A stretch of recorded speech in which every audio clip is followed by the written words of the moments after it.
My girlfriend spat in my face when I proposed on Christmas, sneering, "This ring is as pathetic as you." I ended things on the spot. Now she's begging me to come back. She spat in my face, actual spit, right in my face, on Christmas, in front of my entire family. I was on one knee, holding a $6,500 ring. My hands were shaking. My mom had tears in her eyes. Everyone was smiling. And Maya, the woman I'd supported for 2 years, the woman I'd just asked to marry me, looked at the ring like it was a dead rat and said, "This ring is as tiny and pathetic as you." Then she leaned forward and spat. My mom gasped. My dad half stood from his chair. My brother shouted something I couldn't hear through the ringing in my ears. I stayed on one knee for what felt like an hour, but was probably 3 seconds. The spit was warm on my cheek, running down toward my jaw. The ring box was still open in my hand, the diamond catching the Christmas lights. Everything felt underwater, muffled, wrong. Maya wasn't done. Jessica's boyfriend gave her a 3-carat ring. 3 carats? He has actual class. But you? She laughed, sharp, cruel. "You're cheap. You're embarrassing me with this sad little ring in front of everyone." I slowly stood up, grabbed my napkin, wiped the spit from my face. My voice came out calmer than I expected. "We're done. Get your stuff and get out of my apartment." She laughed again. "Good, because I've been fucking Derek for 5 months anyway. My personal trainer. He's more of a man than you'll ever be. He doesn't nickel and dime me like you do. You're boring,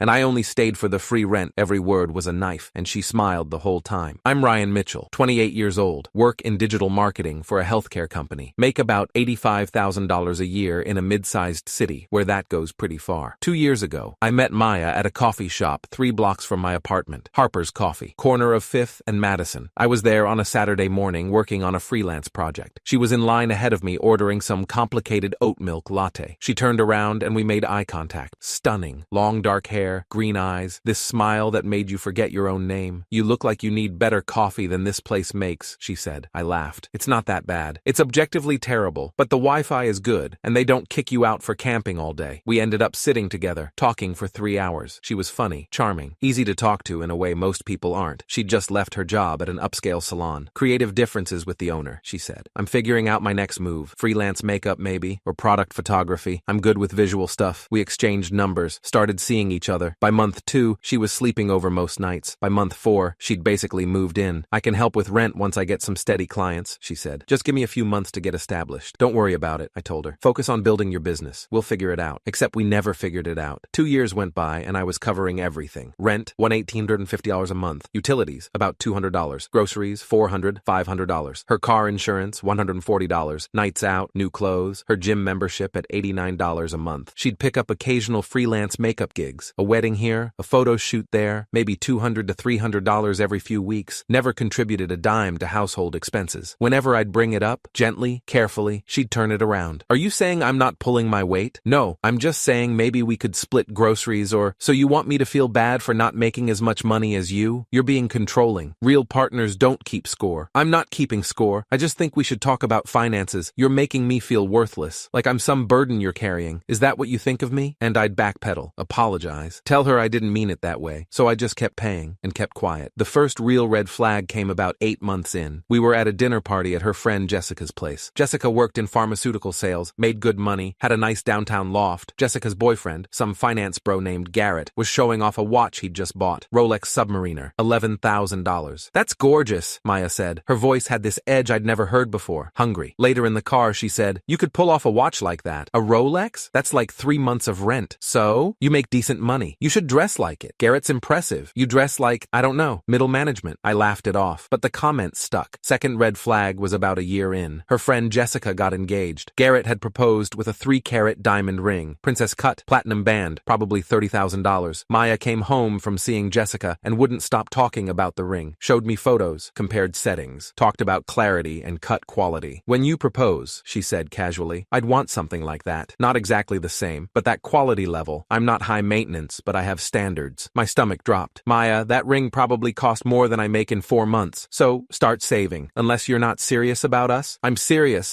then it shouldn't be a problem." She kissed me and changed the subject. Third red flag was about 18 months in. I found out she'd opened a credit card in my name. Nothing major, $200 balance, but she'd used my social security number without asking. "I needed to buy some equipment for a photo shoot," she explained. "It was urgent and my cards were maxed. I was going to tell you, you can't open credit cards in someone else's name. That's illegal." "Oh my God, you're being so dramatic. I'll pay it off. It's fine." She never paid it off. I did. In 3 months of extra shifts and skipped lunches, but I told myself it was a mistake, that she didn't understand understand how credit worked, that she'd learn. I was an idiot. By year 2, I knew things weren't right, but I loved her, or I thought I did, or I was too stubborn to admit I'd wasted 2 years. I started thinking about proposing. Marriage would change things, I told myself. It would give us that next level of commitment, maybe motivate her to be a real partner, to contribute, to build something together. So I started saving, cut my lunch budget from $12 a day to homemade sandwiches, canceled Netflix, Spotify, Hulu, stopped going out with coworkers after work, lived bare minimum. It took 3 months to save $6,500. I went to Bennett's Jewelry on a Tuesday afternoon in November. The jeweler, Henry Bennett, third-generation jeweler, 32 years in business, walked me through options. For your budget, I can do a beautiful white gold band with a 0.75 carat center stone. Excellent clarity. Nice fire. It'll photograph well. Is that enough? I asked, feeling stupid. I mean, is that a good ring? Henry smiled kindly. Son,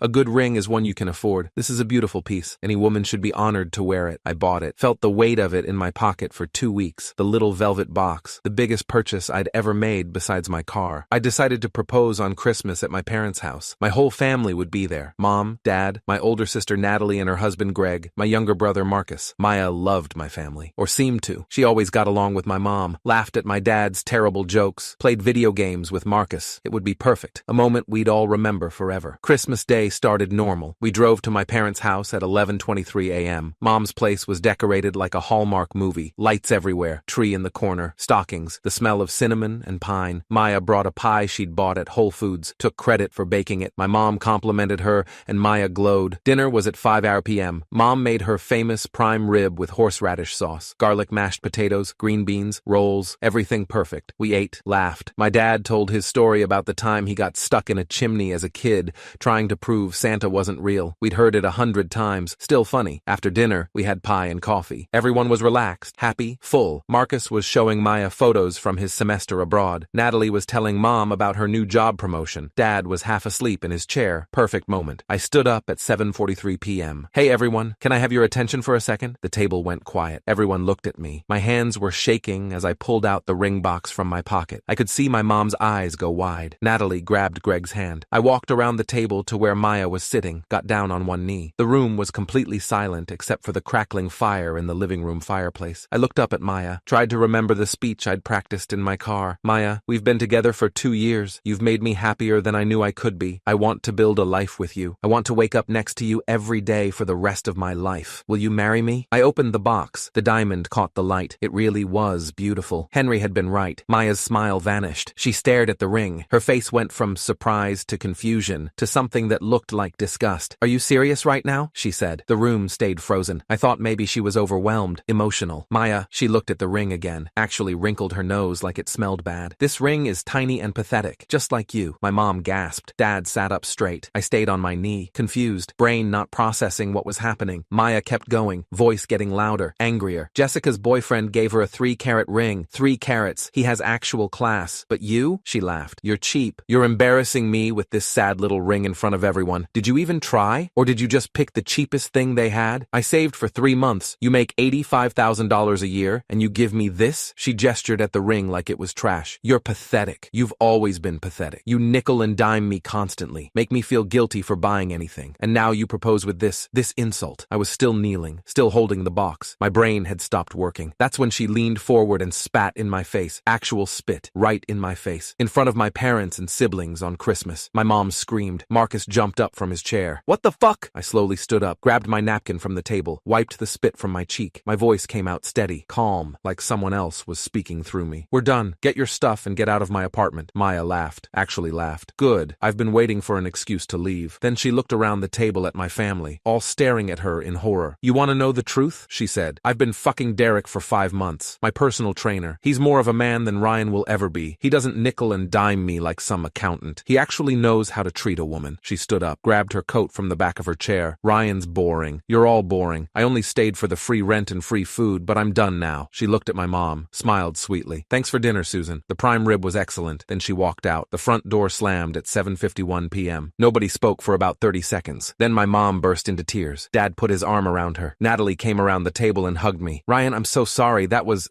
horrible. I'm fine, I said. I wasn't fine, but I said it anyway. Marcus was red-faced. I'm going to find her. I'm going to— No. My voice came out sharp. Just leave it. She's gone. It's done. I sat back down at the table, looked at the ring box still in my hand, closed it, put it in my pocket. I'm sorry, I said to everyone. I ruined Christmas. You didn't ruin anything, Dad said quietly. She did. I left at 8:34 p.m., drove home in complete shock. The roads were empty. Christmas lights blurred past. I kept replaying it, the spit hitting my face, her voice saying, pathetic, the look of disgust. Got home at 9:17 p.m., walked into my apartment. Our apartment. Except it wasn't ours anymore. Her makeup was all over the bathroom counter, her clothes in the closet, her shoes by the door, her books on the shelves. 2 years of her life tangled up with mine. I started packing. I spent the entire night packing everything Maya owned into garbage bags, every piece of clothing, every makeup product, every book and photo and random piece of junk she'd accumulated. 13 garbage bags by 3:47 a.m. I dragged them all down to the parking lot, piled them in the snow next to the dumpster. Then I went back inside and texted her at 4:23 a.m. Your stuff is in the parking lot. You have until noon to pick it up. After that, I'm donating everything. No response. At 7:45 a.m., I called a locksmith. Rodriguez Lock and Key, emergency holiday service. Cost me $280, but they came out by 9:30 a.m. and changed my locks. By 10:15 a.m., I was sitting in my apartment with new keys. 13 bags of Maya's life sitting in the snow 3 stories below. At 11:47 a.m., I watched from my window as a black Mercedes pulled into the parking lot. Maya got out of the passenger side. A guy got out of the driver's side. Tall, gym bro build, expensive leather jacket. Had to be Derek. They walked toward the pile of garbage bags. Maya was pointing up at my window, saying something to Derek. He looked up, saw me watching, started walking toward my building. Oh, hell no. I met him in the lobby. Where is she? He demanded, voice trying to be intimidating. Who? Don't play games. Maya, where's her stuff? In the parking lot where I told her it would be. Take it and leave. He stepped closer, trying to crowd me. You don't get to throw her out like trash. I didn't throw her out. She left after spitting in my face on Christmas. But sure, I'm the bad guy here. You're a fucking loser, dude. She told me all about you. Cheap, controlling, pathetic. And yet she lived rent-free in my apartment for 2 years. Interesting definition of pathetic. His face went red. He shoved my shoulder. You want to say that again? I stepped back. Not because I was scared. Because parking lots in winter are slippery as hell, and I knew where this was going. Just take her stuff and leave, I said calmly. He came at me again. Aggressive, puffed up. I sidestepped. His expensive dress shoes had zero traction on the wet lobby floor. His momentum carried him forward. He tried to catch himself, failed, went down hard, face first into the floor, got up red-faced, ego more bruised than his face, stormed back outside without saying anything. I watched from the window as they loaded what they could fit into the Mercedes, took about 7 bags, left 6 behind. They drove off at 12:34 p.m. I donated the rest to Goodwill that afternoon. The next 3 months were rough. I threw myself into work, picked up extra projects, stayed late, avoided going home because being in the apartment reminded me of her. My mom called every few days. How are you doing? Fine. Ryan, I'm fine, Mom. Really, I wasn't fine, but I didn't want to talk about it. Natalie came over with groceries one Saturday. You look like shit. Thanks. I'm serious. When's the last time you ate something that wasn't takeout? I don't know. Tuesday? She made me pasta. We sat on my couch and watched The Office reruns. She was awful, Natalie said. We all knew it. We just didn't want to say anything. You knew? Ryan, she talked about money constantly, always comparing you to other people's boyfriends, always hinting about expensive things she wanted. We could all see it. Why didn't anyone say anything? Would you have listened? Probably not. 3 months and 2 weeks after Christmas, I met Rachel. We'd worked together for about a year. Different departments, marketing and sales. We'd been friendly, but not close. She stopped by my desk on a Tuesday at 2:47 p.m. Hey, some of us are getting drinks after work. You should come. I don't know. You've been turning down every invitation for 3 months. 1 drink, then you can go home and be miserable alone. I laughed. First real laugh in months. Fine, 1 drink. We went to Murphy's bar on 5th Street. 6 people from work. Rachel ended up sitting next to me. We talked for 3 hours. She was funny, easy to talk to, genuine in a way I'd forgotten people could be. I heard about your Christmas, she said carefully. I'm really sorry. Who told you? Marcus works in IT. He told half the building. Of course he did. For what it's worth, the consensus is that she's awful and you dodged a bullet. Doesn't feel like it. It will, eventually. We started seeing each other, casually at first, then more seriously. Rachel was different from Maya in every way. She had a job, paid her own bills, split checks, never made me feel guilty for not spending money on her. I like you for you, she said one night over pizza. Not your wallet. By month 4, she was staying over a few nights a week. By month 6, we were talking about moving in together. I need to be really clear about something, I told her. I'm not ready to propose. After what happened, Ryan, we've been dating for 6 months. Nobody's expecting a proposal. I just want to make sure we're on the same page about finances and contributions, and you want to make sure I'm not using you. I didn't say that. You didn't have to. She took my hand. I have a job I love. I pay my own bills. I don't need someone to take care of me. I just want a partner. Someone who shows up and treats me with respect. That's it. I believed her. 10 months after Christmas, there was a knock at my door at 7:23 p.m. on a Tuesday. Rachel was over. We were watching The Great British Bake Off and eating Thai food. I looked through the peephole. My heart dropped. Maya, standing in the hallway, holding a plate of cookies, smiling like nothing had ever happened. Who is it? Rachel asked from the couch. Nobody, just stay here. I didn't open the door. What do you want, Maya? Ryan, hi, I made cookies. I wanted to apologize for how things ended. You need to leave. Can we just talk for 5 minutes? I miss you. Maya, you have a restraining order. You're not supposed to be here. 6 weeks after Christmas, she'd shown up drunk at 2 a.m. pounding on my door, screaming about how Derek had dumped her, how I was the only good man she'd ever known, how she'd made a mistake. I'd called the police. She'd been escorted out. I'd filed for a restraining order. Judge granted it for 1 year. She was supposed to stay at least 100 yards away. The restraining order is just a misunderstanding, Maya said through the door. We can work this out. Is everything okay? Rachel called from inside. The second Maya heard another woman's voice, everything changed. The sweet mask dropped. Her voice went sharp, vicious. Who the fuck is that? Maya, leave or I'm calling the cops. You moved on already? You asshole! She started pounding on the door. I supported you for 2 years. You lived rent-free in my apartment for 2 years. I loved you! You spat in my face on Christmas! She started screaming, calling me every name imaginable. The cookies hit my door, hard, like rocks. My neighbor Steve opened his door. What the hell? A cookie flew past his head, hit the wall behind him, left a dent. I'm calling the police, Steve yelled. Maya started throwing cookies faster. At my door, at Steve's door, at the walls. Rachel came to the door, stood behind me. Ryan, what's happening? Stay back, I said. Through the peephole, I could see Maya's face, red, tear-stained, mascara running. She looked deranged. You ruined my life, she screamed. Derek left me. I have nothing. This is your fault. 2 police officers arrived at 7:34 p.m. Officer Maria Santos, 12 years on the force, and Officer James Park, 8 years, came up the stairs. Maya was still in the hallway, surrounded by broken cookies, mascara running down her face, still holding one cookie ready to throw. Ma'am, drop the cookie, Officer Santos said. Maya looked at the cookie in her hand, at the police, at my door. She threw it at Officer Santos. It hit her vest, broke apart. Okay, turn around, hands behind your back. I didn't do anything wrong. They arrested her at 7:39 p.m., cuffed her right there in the hallway, surrounded by broken gingerbread. Officer Santos recognized her name from the system. You have an active restraining order. You're not supposed to be within 100 yards of this residence. He's my boyfriend! Ma'am, you're under arrest for violating a protective order. They walked her out in cuffs. She was crying, screaming my name, saying she loved me. Rachel stood in my doorway watching it all. That was her? Yeah, she seems stable. I laughed. Couldn't help it. Sorry you had to see that. Are you kidding? That was the most entertaining Tuesday I've had in months. Maya was charged with violating a restraining order. Second offense. The first being the drunken 2 a.m. incident. Judge Patricia Morrison, family court, 19 years on the bench, was not sympathetic. Ms. Cooper, you violated a court order. Not once, but twice. You showed up at Mr. Mitchell's residence after being explicitly ordered to stay away. You became violent. You threw objects at police officers. What do you have to say for yourself? I was trying to apologize. By assaulting people with baked goods? They were cookies. They were weapons. Ms. Cooper,